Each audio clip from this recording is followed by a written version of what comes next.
يسألك الناس عن الساعة قل إنما علمها عند الله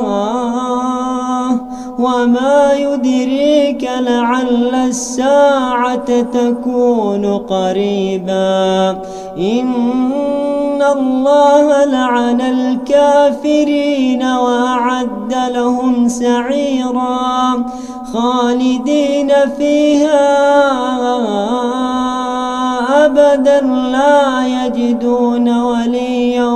ولا نصيرا يوم تقلب وجوههم في النار يقولون يا ليتنا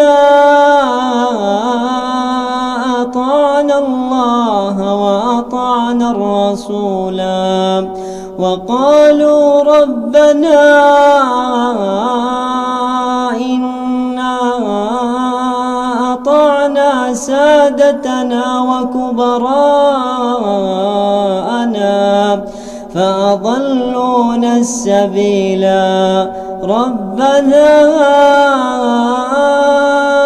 آتهم ضعفين من العذاب